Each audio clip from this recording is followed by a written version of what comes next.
Hello, everybody. Happy Friday. Super glad that you are here joining me today. I got a special one for you. And this is a good one. This is one of my favorite subjects to talk about as it relates to dealing with difficult people. For those of you who do not know me, my name is Brenda Neckvaddle. I joke around and say that I am a recovering human resource professional. I've been doing this for quite a while. I have been dealing with a wide variety of extremely difficult challenges with people, and now I turn around and put that focus to helping leaders and first time managers, HR people build high performing teams and then also deal with the challenges of having difficult people in your workplace. So that's what we got going on today. If you find this topic interesting, or you know it's something that can help somebody out, do me a favor, go ahead and hit like down below, click share, and tag somebody who you know needs to hear this. So that's what I got right there. We're done. No, I'm kidding. So yeah, big conversation today. There's three things that I want to share with you about when it comes to tolerating toxic behavior in the workplace. And really the goal and the end result is that when you embrace this, is that you're going to get a clear understanding of the toll of allowing toxic behaviors to persist and how to lead to a commitment to address them. Okay. This is one of the things where you have to lead yourself. You really do. And while you're listening today, if you have questions, please go ahead and put them in the comments below. I do answer them. If I don't see them, because for sometimes the technology doesn't always pop them up right away, I do roll back around and I go ahead and I answer them as well. So the very first thing that I want to share with you is really what happens is it's an emotional drain. Dealing with difficult people is emotionally draining. It's exhausting. It really is. It will literally start breaking you down and make you question your own thoughts, your own feelings, your own, like, the way you think about things.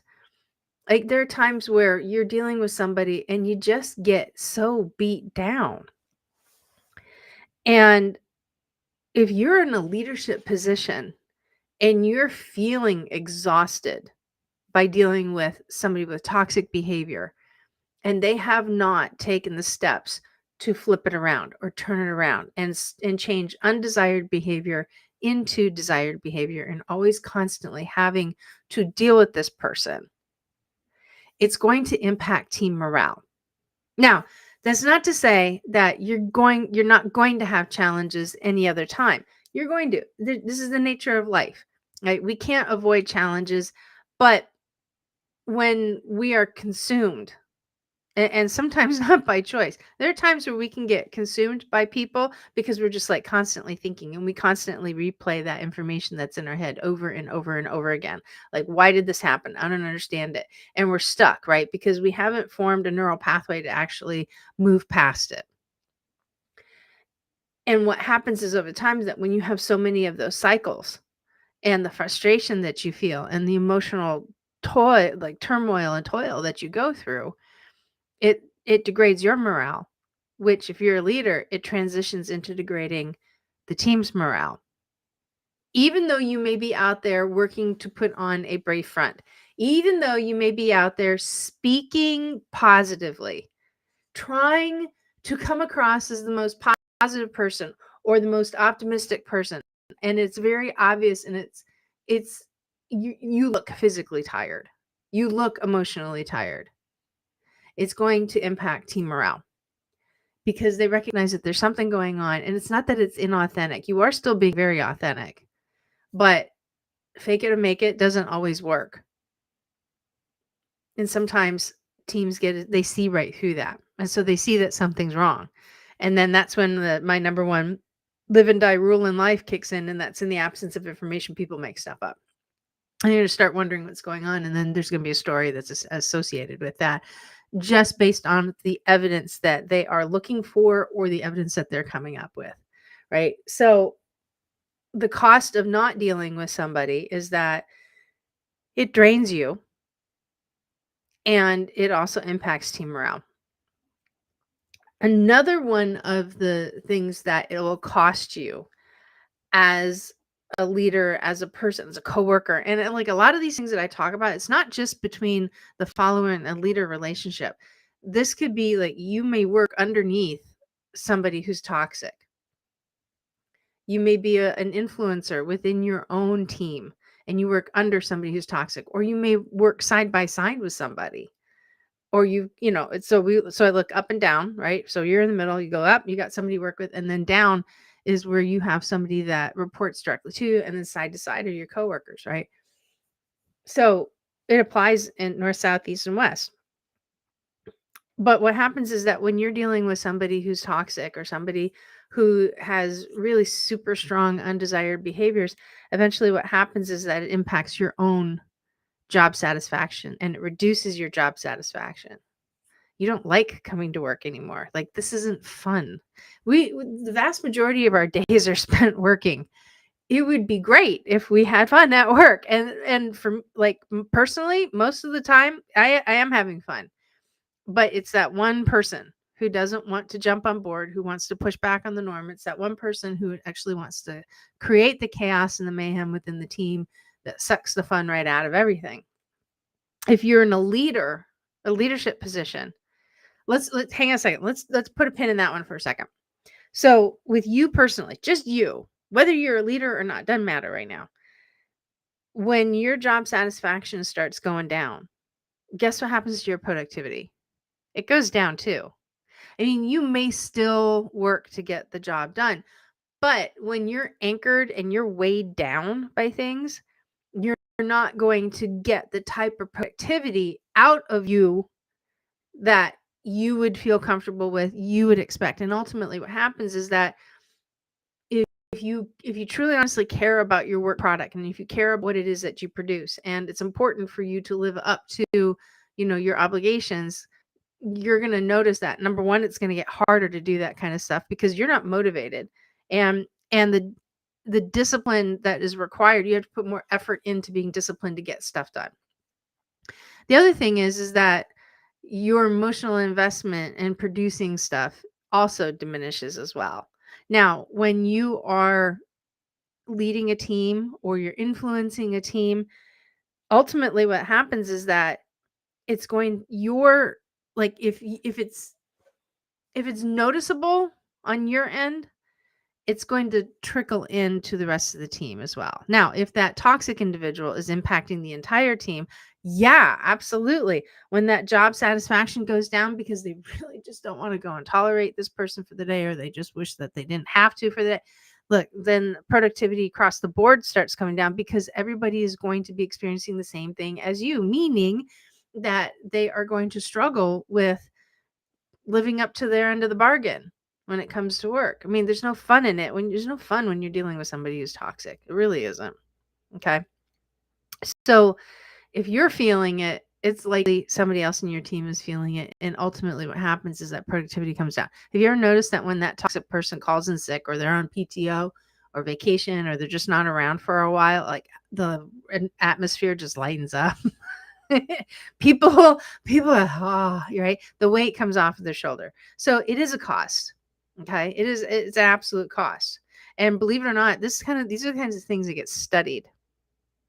And there's some pretty astounding numbers that come along with it. So just kind of give you an example. There was a research that I read about 2 months ago, and it was a work study, and it cited that toxic employees are actually 15% less productive. Just the individual who is toxic is less productive by at least 15%.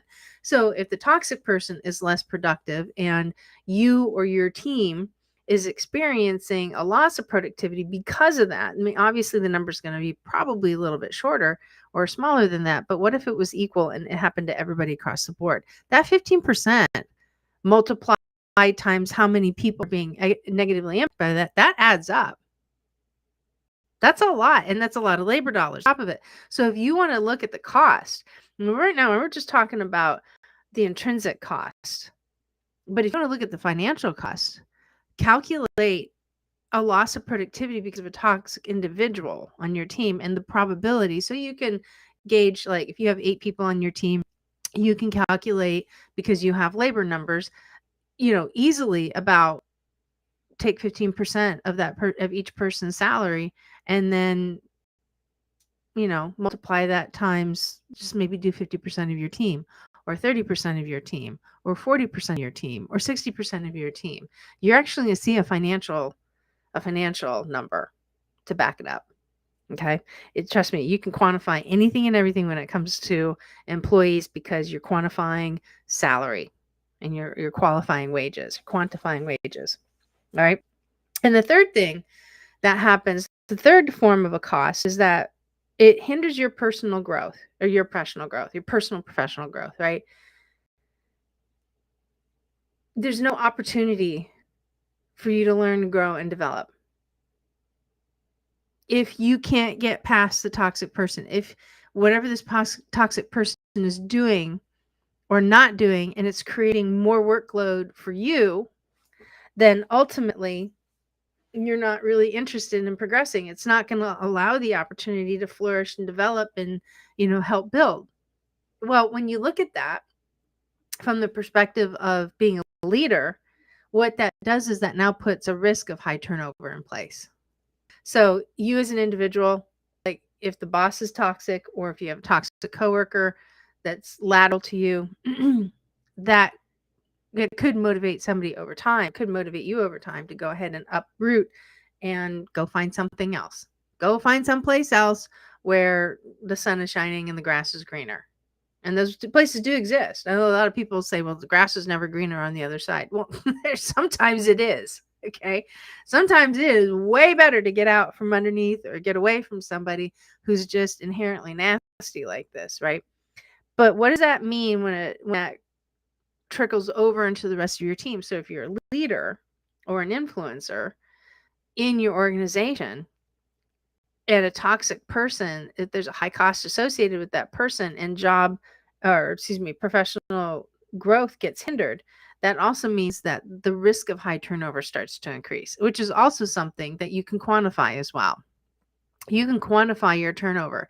And if you have a trend in a particular department that there's this turnover, and you have a good manager in place or a good leader in place, and you're more of a higher level manager, then it's time to take a look at, why is this one team experiencing turnover and the rest of the company is not? There's something there, and you have to get to the bottom of it. So this is what the cost of tolerating toxic behavior in the workplace looks like. Now, this is only 3 things that I've touched on, but I have a question for you. Have you ever found yourself drained, exhausted, or just plain stuck because of toxic behaviors in the workplace? Maybe you've noticed how dealing with difficult people is affecting not only your job satisfaction, but then also your emotional well-being as well. Do you feel like your career is being held back, or you're tired, or simply just going through the motions and wishing that things would improve? What if you could change this? How would it feel to step into a space where you're confident in handling any difficult personality, no longer letting their behavior dictate your stress, your mood, or your professional growth? And imagine walking up with a clear plan, feeling empowered, and knowing that you're finally in control of the situation. So this is the real reason why I created a new program called Fortitude: Mastering the Unmanageable. It's a proven system that is designed to help you take back your power. And it isn't about quick fixes. It's about creating long-lasting change for yourself and your career by learning how to navigate and neutralize toxic behaviors in any environment. Now, here's my question for you. What's the personal cost of staying where you are? If you're ready to make a real challenge and protect your well-being, now is the time. So let's start building that resilience and help you reclaim your control, because you deserve a career where you're just not surviving, but you're thriving. So if you're ready to take the next step, and if you're ready to join Fortitude, I'm going to give you an opportunity to go ahead and purchase the very first episode for $37. That's it, $37. Okay. It is 100% about working with you to help you transform the way you deal with difficult people.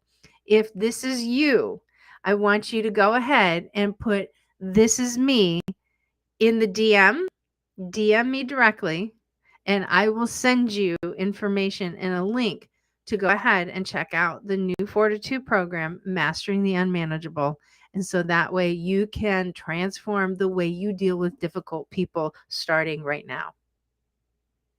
So I hope you folks have an amazing rest of your Friday. Remember, if you're interested in starting that transformation, go ahead and DM me and say, "This is me," and I will send you the information so you can get the very first chapter of this program for only $37 and start making your transformation happen now. I hope you guys have an amazing rest of your day, and we